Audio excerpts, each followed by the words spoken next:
mafutanga au mai sauo ile mafutanga fa'aleanganga au mai sauo ta'i mai seanganga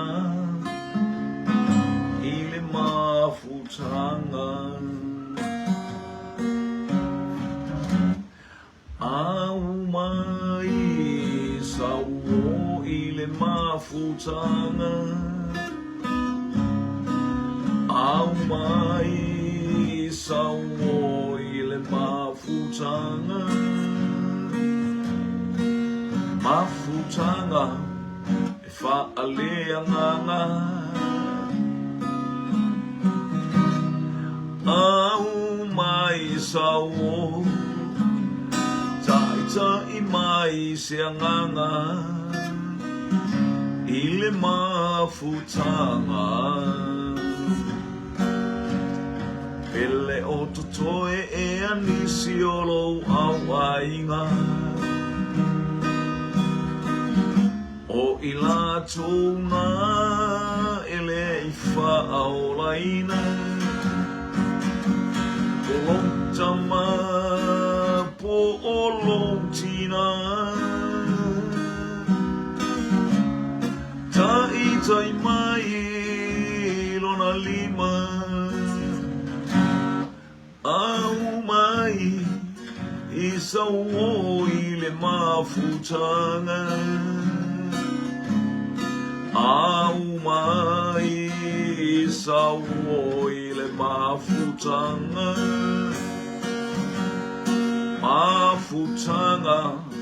e fa'aleanganga au mai sauo ta'i mai seanganga i le mafutanga lo usoe o te toe la patai atu la tangaruenga o le moli mawatu te watu Yesu i seanganga o whaatalale i liu mai leleanga mai loa lona sese au mai sauo i le mafutanga au mai sauo i le mafutanga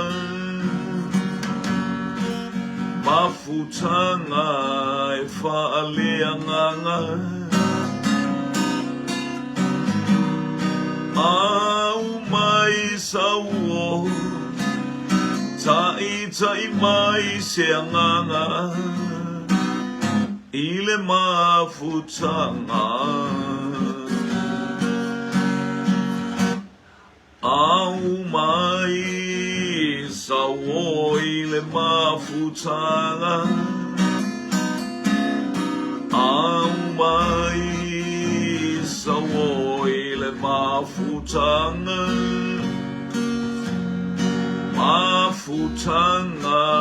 e fa'aleanganga au mai sauo ta'i mai seanganga i le mafutanga tailo mātuto mai le vai ngō le oli ngō i lo lofu ngō wanga lei whafo i ate o ere di inga le whamanu o mātou loto mātou wanga ngai whamanu i a iowa o mea mfu i tonu i ate i mātou whamanu i lo sua whapa ia anga le leila o fio i lungo le pokala mea lau whanau ai mainu ia maua le whamalosi o lo ai ngai maua lunga se vi inga o le atua i o le mātou wala au lea mare o lenga patasi mai a tai mai oi mea i watu mea i lobi inga ona o Yesu amen e ma mene ia i ele tuol ni vai ngole Hallelujah. Nei vai ngole auli ia ole wa afa o te afa le tula sumalua. Praise God. Ia ni ia le atua ele umi fo istato polo kalame. Hallelujah. Hallelujah tato te. Hallelujah pe ona ia ia tato te mi le o ia ia le atua ia. Praise God. Al tato fesili le ia i le teimi nei fa talo fatu penga ta fa ilangi le tu ma le tu pe fa o mo mai ia le tato polo kalame le nei ta o fo mo le nei o uli ma ta ngofi fa ama walunga le vi inga o le atua ia ngale le ia tu le atua ile ai mon fato tua ia tato fisili mua. Praise God. Hallelujah. O aina tanua o aina te ua le toi ina o Abrahamo le teimi muli o Abrahamo le teimi muli o Abrahamo o aina te ua Abrahamo. Hallelujah. Il ma toi sauninga o Abrahamo o ai ila ua na o lato te ua le toi ina o Abrahamo ia ia le nei vaenga. Praise God. Hallelujah. Hallelujah. Ia fatala fatu Eper Mike, fatala fatu Lili Taumuli, fatala fatu foi. Hallelujah. Titi Maya. Hallelujah. Mefoseta. Praise God.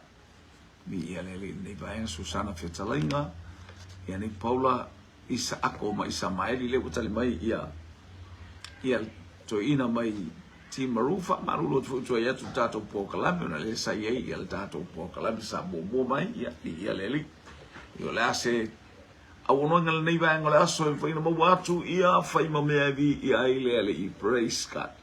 Le utali mai ia Nikki. Hallelujah, le toi ina mai timaru. Hallelujah, malo le soifua malo fo le fa malos. O le tato ofisili toi tu ina atu le tato ofisili. O aina te ua po aina na tanua le toi ina o Abrahamo. Ye wa tali mai niki o isa akoma isa mai talofa Anthony tanu wasa talofa bi ia lele malo le soifua. Hallelujah, le ainga le mai tutuila America Samoa. Ia malo le tawasa malo fo le taupati malo fo ile. Hallelujah, le onsa il dei vai nga o le aso.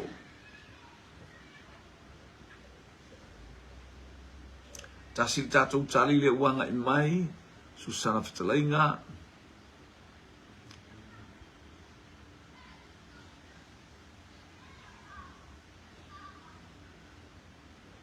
Ia sa o a ia le atua. Praise God.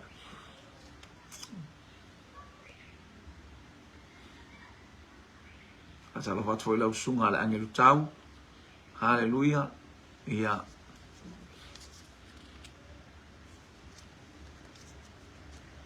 praise God.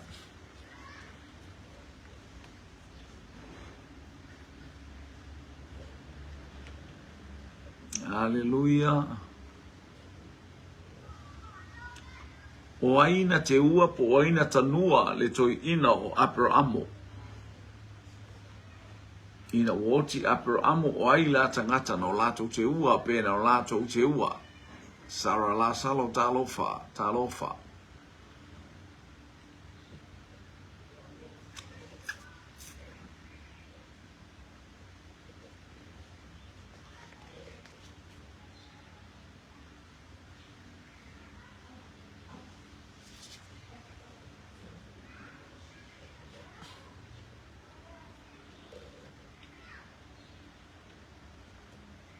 Ai mainu e mamao le ala to la wina le tato sili to e lawa tuai o aina te ua pena te wina le to ina o Isaako ina ua maliu ile ana o Makapelu na te wai Sara ia le fo ina te wai fo ima Abrahamo a o ai lana te ua Abrahamo.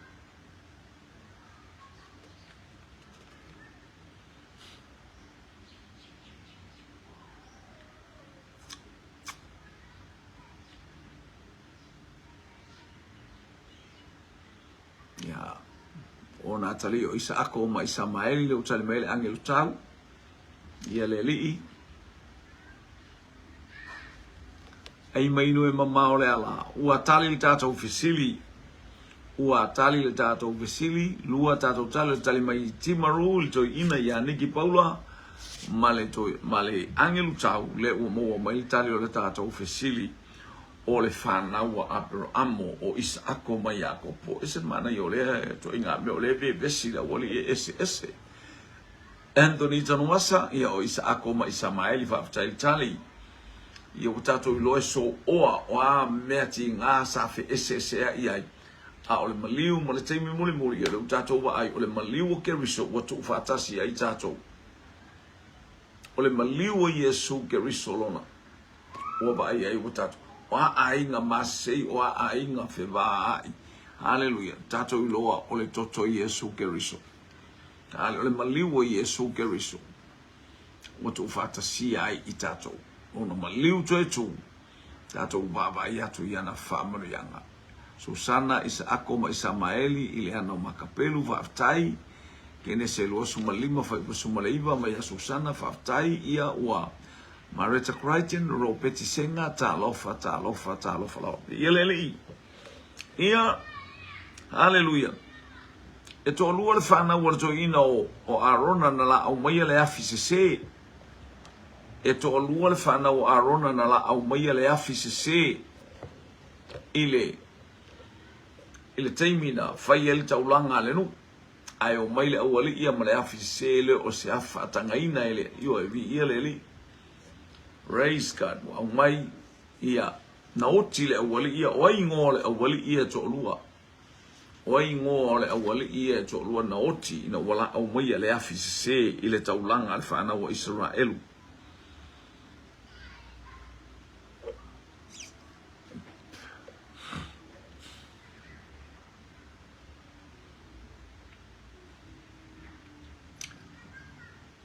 Ile o totoe e nisi oro au ainga o ila tōna ele ifa au laina o olo tina o lau toia ina ta mai lona lima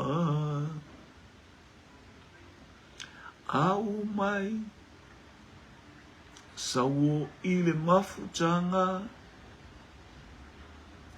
au mai sawo ile mafutanga fa aleanganga o ai tali o Arona na la au mai le afi sese o le afi ese e fa amu ele taulanga sunu ele taulanga le whanau ile lava ba ainga na fasioti ai ele atua le awali ia e toalua haleluya ona wala faia whaataita inga se haleluya praise God ilungo le nu le lefia iloa o aile ingoa le awali ia e toalua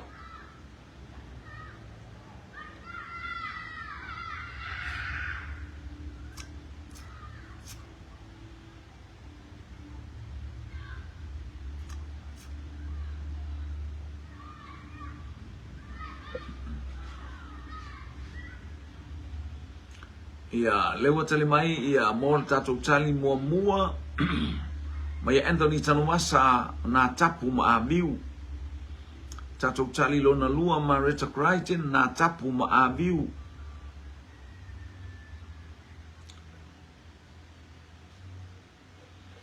haleluya haleluya te lola o teine mai tamaiti mai le onga ia o toi titi fo ita unu mai ia haleluya ya awale pole di ia leli tau fo mo tatou lua tatou tali wanga i mai na tapu ma aviu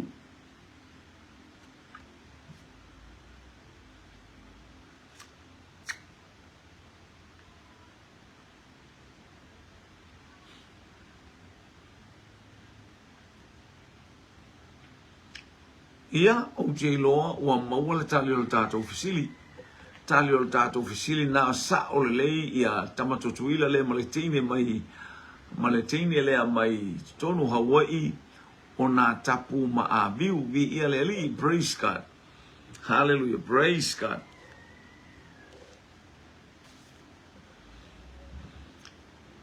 E to fiar whanau o Tavita na saumaia mai he perona.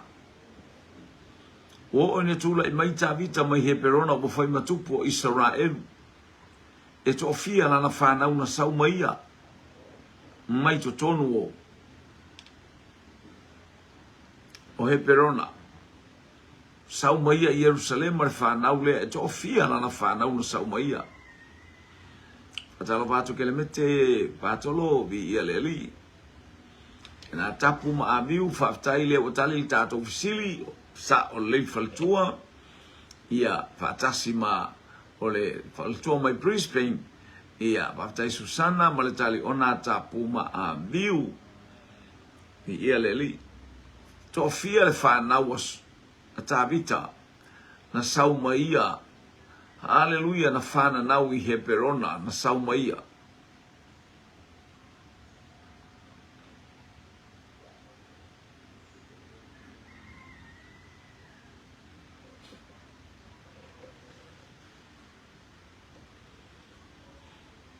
Au mai sauo i le mafutanga.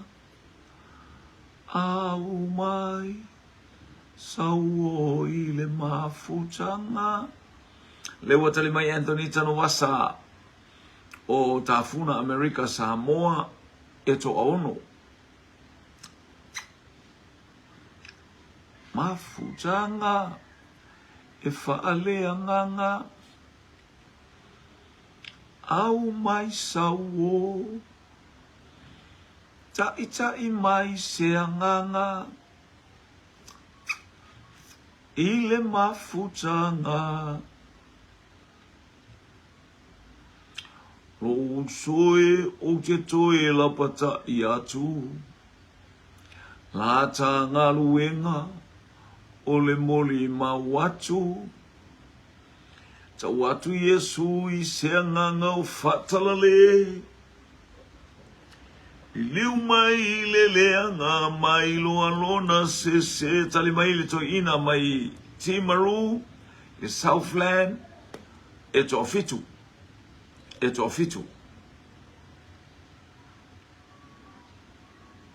tali mai Amerika Samoa e to ono ia tali mai ia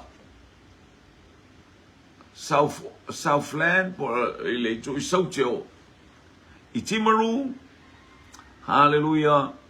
To ina mai Timaru e to fitu. Maslene Elia talofa. Ate alitina ma lo le soifua i tatou ainga. Ile tui maa vi ia le li ma lo le soifua. Sa moisifo sami talofa.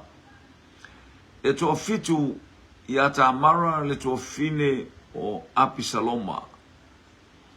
Ya mana ia le. Mana ia le amayaniki e to fitu ia tamara le to fine o Apisaloma. Wow. Ia le tua. Mareta Crichton sfurmaletasi.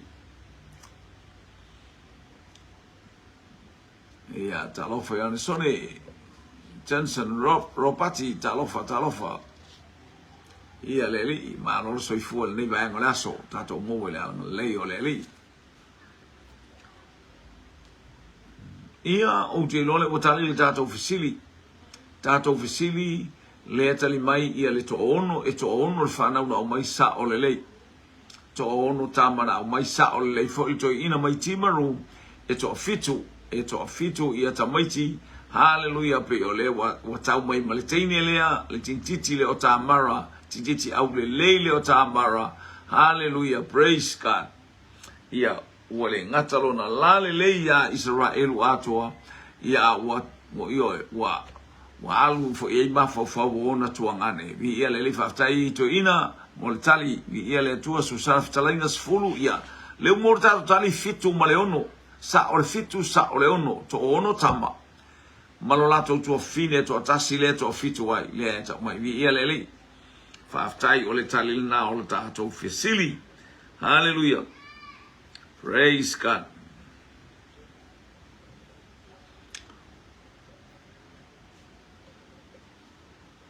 Oaile nu'ulo na fa. Oaile nu'ulo na fa. Na asia ile malanga Elia ma Elisaya. Le na fayatu Elia fatale tu inei. A oaila le nu'ulo na fa. Oaile nu'ulo na fa.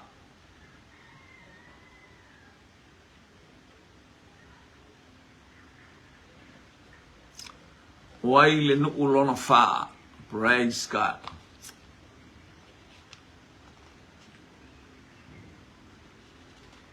Talo fatu walo pousima, talo fa bielele nei vai ngalaso. Waile nu'ulo na fa na fe le fainga malanga. A Elia ma Elisaya.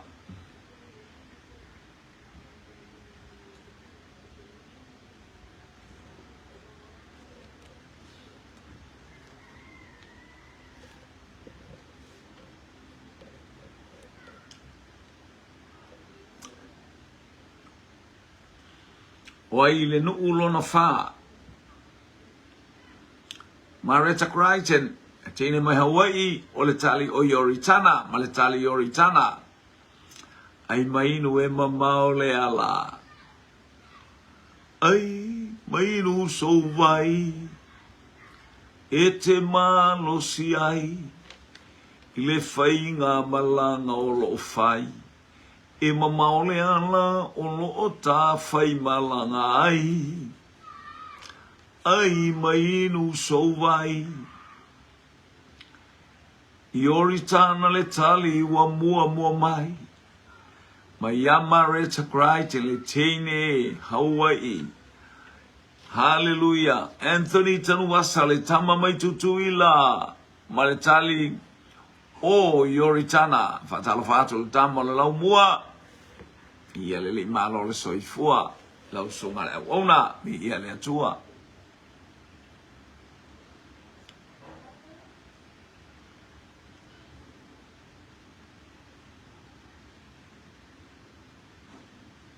Ia, batai te leo te whai atua ta maiti na sau mai ia, mana ia fisili whartua, o le tamana o nā tano, lea tupu ele ngā whau Maria, Maria lea ile aingo Maria, le ngā whale nā lea luka, e ta maiti na o nā tano. Hallelujah, o ta maiti na whananau ma Solomona, e matua ai Solomona, o ta maiti na o ta whanau aisi o Palake, le na whanau ia, e se foi o lato utina na whananau ai, e na whananau i Jerusalema. Na e tō whatasi mai, na o ta maiti ana sauma, e tō aono ta maiti, male teine e tō atasi, ia le tō fitu ai.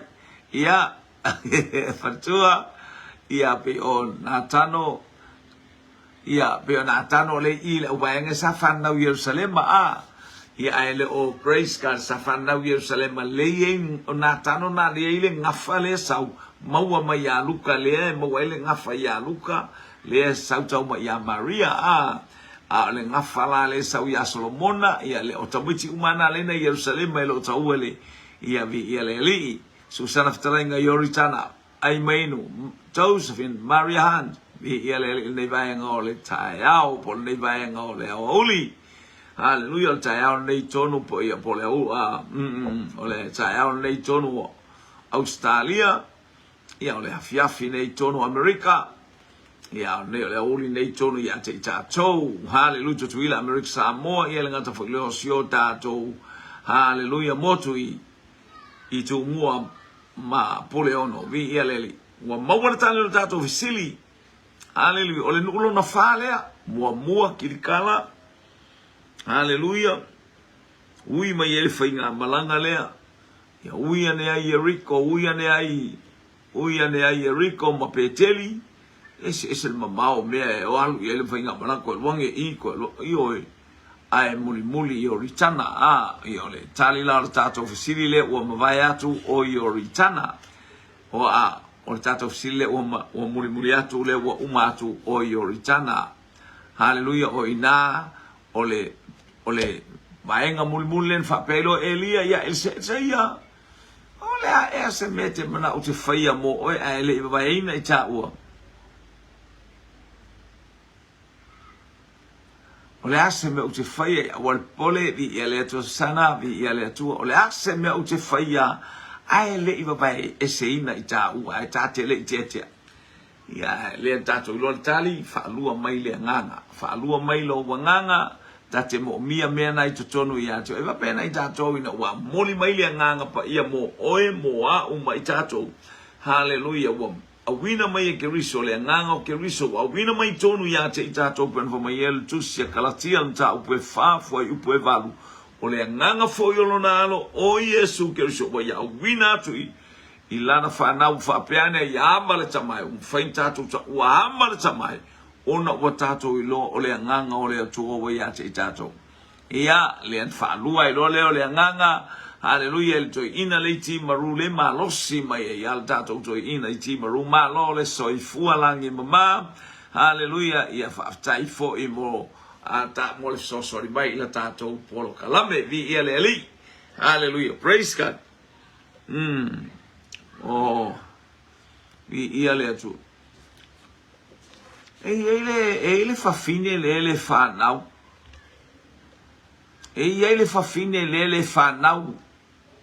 Ile tuspa ia ona ula ile vi inga o le atua e whai upu ile vi inga o le atua aua e te whai tala aua e te whai upu ile vi inga o le atua e whai a ista ngata ma whai a i tātou ne i aise mea e whaale tonu elso i fua ma leo langa o tātou iai wawa iato ile atua mana whameanga tātou vale atua na e kirisi masi ia ta ita ilo soifua awane i avesea ia te oe le vi inga o le atua te umau ilo loto te umau ia te itato le atua malona vi inga oi la le fafine le wale whana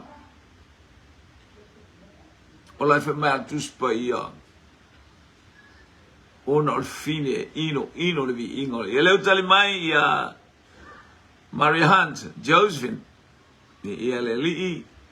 Hallelujah, ia moletali o me kala oi sole. Tai vasengal nei vai ngole oli. Praise God. Hallelujah. Praise God. Glory, glory, glory.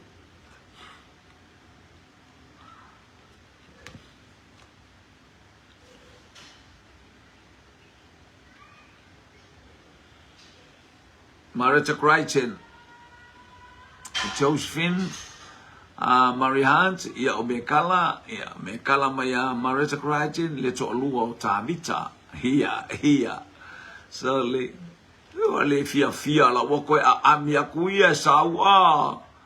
Ia tan me Marita Crichton, o me kala Anthony Tanwasa, me kala Susana, me kala.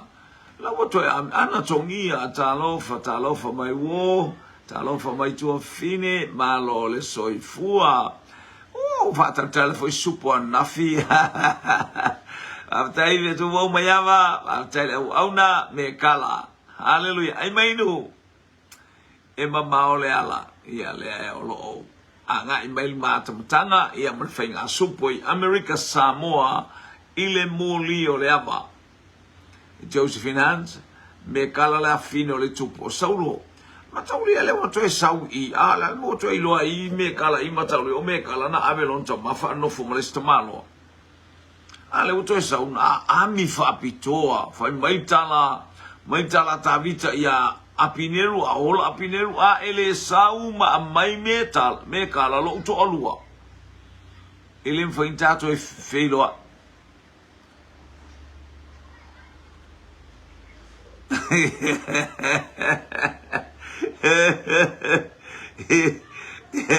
Olha, faz esse pepe, faz ele. Olha, ia, malo. Ia, anatongia, vi, ia, leli, praise God.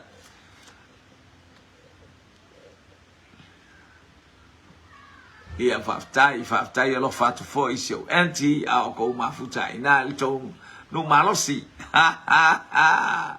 Moli ole ama emo I loa I va ama ile tafa male to langi pe au fale ile wafu fava o maloi America Samoa wana otutu ila America Samoa ila uli e ile moli ole ama metala maile lava oi sole Fa tai uso mo fe au mo le ya oli.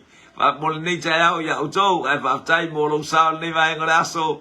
Fa tai va mo ya tu le tua ia le ngale le o le li ima ia ia foi le pa ia le tua ile ya te uso o na fa check it so le sa le wanga i mo le check it so ai sa wai ma me kala ia la le au mai me kala le check it so ia na to amilio stene matau le la vai le tangata o le atua ese le tausi mama ele ngata ina fai i tangata o le ainga le ainga uma o iona tana masaulo mai e lo fai lo ai ia wa musu ala te fa as fa mole apineru e lua le o mai ma me kala a te va ayo mata ia le na au mai le usau mole a fato so faftai ia tai talo fa lo sunga fa fi au anga mai sunga ya tito talo fa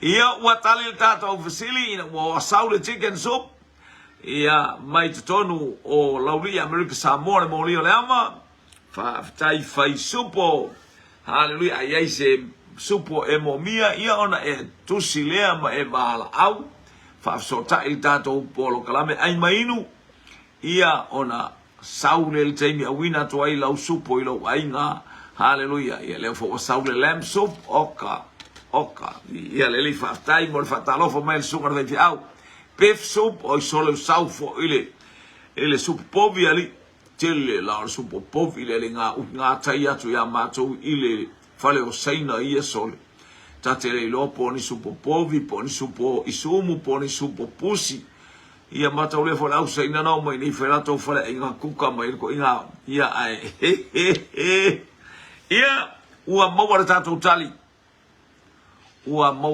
tali o me kala tene ulo vale le o me kala ia ita fo lunta mai ata vita to e vatu aya fa ta unu ua ta vita le haleluya fa ta unu le fe ngainga na osi ia lofa ilo wainga wai tangata o mai o le pili au mai o le tintiti wal foi to ru fa mai ia au mai al tene na ine o le meto tino ata vita ia sau mai tomato soup potato soup sole se ma ngai aso fa peka kale mo pa ke kari America Samoa ri after vi ele race car e ia tangata na fa yatu mo se é curioso mai nguku oso vale pe o nei vai tau tele ngutu oso mai lo ma mose o ai tangata fia au ine o ai tangata fia au awali ila le atua ia oti tangata nei le oti au nei tusa ma le oti e pena eli makangu ai ia mabaele ele ai para lasi se oli oka ia le atua e tolo puntia talofa ia le li na mabaya oi tangata ia te ia mose na mabaya ele para lasi atu i se oli toe tubale toe mapuni ele o toe so ele oi tangata ia haleluya tangata te ile au na le atua e atala pe avi vilingi atalofa ya mana ya fo ilo taimi sa tu ile au na le atua to tasi au na le atua o maile nu o mai yo la to mana onga alu le au na le atua se middle man au na le atua ai sole ale mo kwa fa so sa o tangata sole le matua na fa ia tua mo se le atua ia ba ai tangata nei ele me o ia te lato ia le o tali mai tu fu mo ia mo koru niki tatano male ainga malona ainga hallelujah praise God Hia tatano male ainga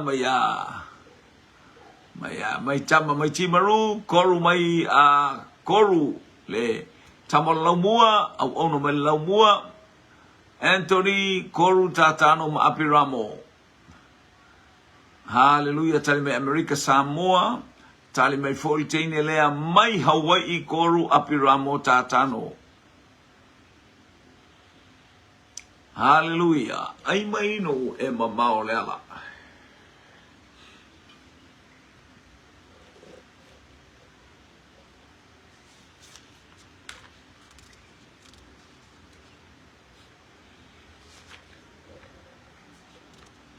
Ono tatou temi whaatulanga ina whaamanu watu isi o tatou ainga, to e tasiri tatou fisiri lele ianga iatu. Praise God.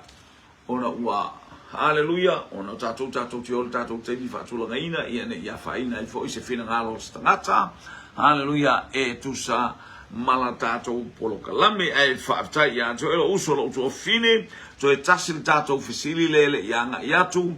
Hallelujah, tali mai susana fitarai ngā koru tatano Apiramo. Hallelujah. Ea, nana matala ele lalo, ele iloa koe sesi. Ele iloa koe sesi. Ngā paula e palala sile me yele lama. Malofo ba, talo whakoru mare aingas. Ia leli. Ia ua tali le tātou fisili malo le. Malo le tali fisili, malo le whatoatoa, malo le ono sai, ia malo fo e, hallelujah, i polo kalame umole ne yaso whamnuia le atua, ua tali le tātou tali o koru, tātano ma Apiramo, io o le ainga o koru, tangata nei, ia le, e mana ia fo e whaima, ma ainga ia te oelo uso lau tua fine, aua tātou te ula, vale, ia ma, whaifa leine tātou whaifi au, praise God, ia le li. Ya, ngale o tato ye teimo le fenga inga fo ye o tato wa ai teimo o tele na o Yesu fai mai o atu profeta pepelo ilo ingoa eu fai na fa tu ya na ngale wa ilo ko perfeka pelo wa ilo fo e o atu e o mai ke riso pepelo ilo ingoa fa auta hallelujah ya o mo fai a teimo le fenga inga sauti Ale taimi wa tato ia ina ole atua na te sila fia. Hallelujah, mea uma. Praise God. Ia nei te ua ole ngia o es whaifi au. Kele whaifi au kau ole ole.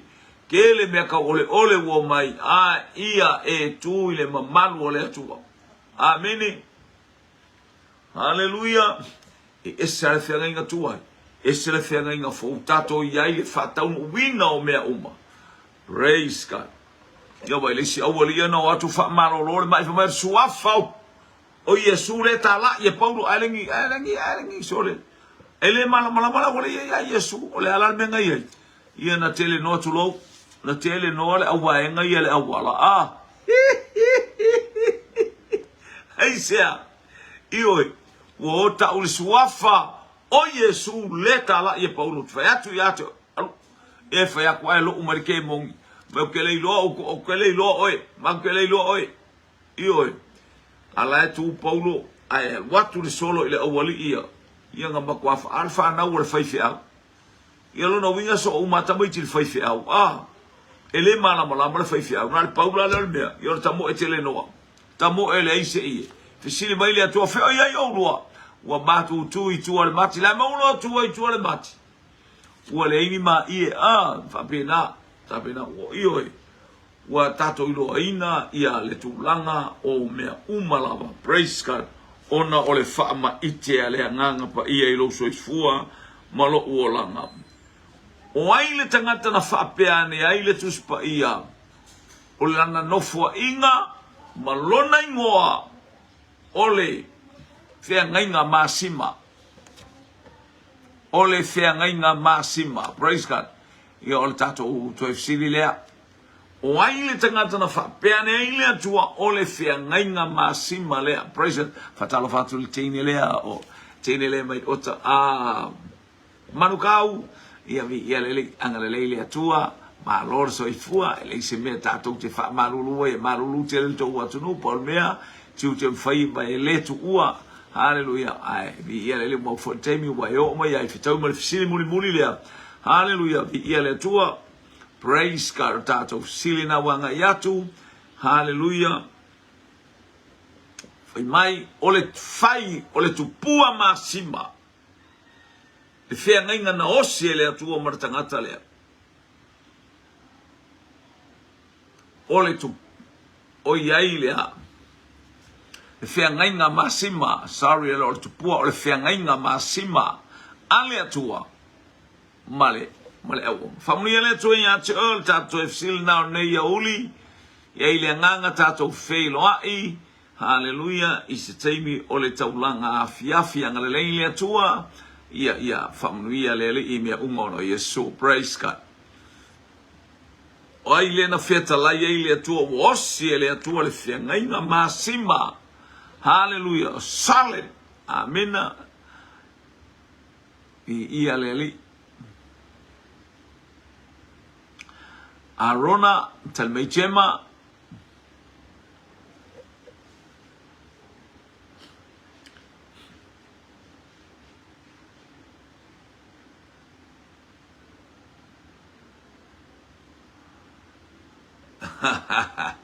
ya ile mesili le awaivi ia le atua ia foi tiu te mfaiva safia ngai ma utou ia ia le atua fa taile ngai mai male ia mafuta lima FT Jacob talofa vi ia le li Anthony Tanwasa Arona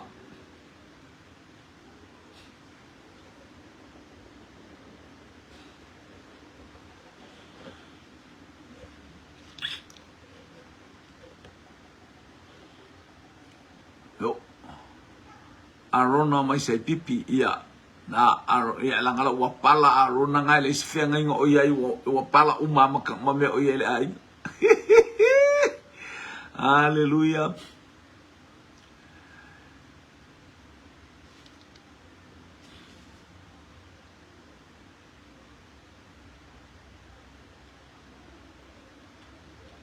Ole elo se fea ngainga mena na o si malfine ole liu tupua masima malfine ali ana on na liu tupua masima on a ole fea ngainga masima pe on tato lo a ole masima e faisina mana o mia ole masima iso se mea ina ia le leilo nga taste mea umalama le fa pe maltus pa ia auto ole masima ole lalo langi auto ai tangata malano nofo inga na fa ia tu ai le atua ole fea ngainga masima, hallelujah. Ale atua male a inga lea.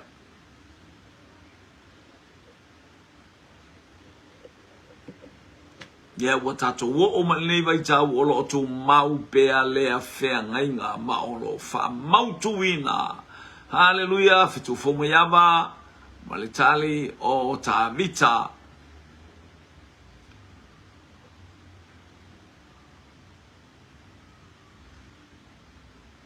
Anatongia Arona.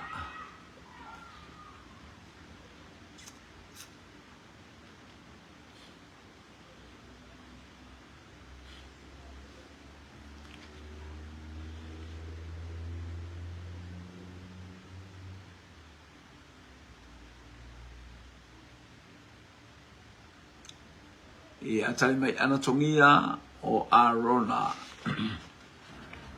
Ia. Anga leile atua le nei afiafi le ainga le whatuatua ua tali le tata ofisili. O ieli tali o le tata ofisili. Hallelujah. Ia saofo i Arona sa ame o le ainga o sa le vile le whiangainga masima lea e tusa o le mata upa sungana le valu o le tusia.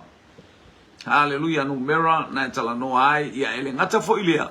Lena toi alanga ta mai titi ma vala au watu le tupu o avia.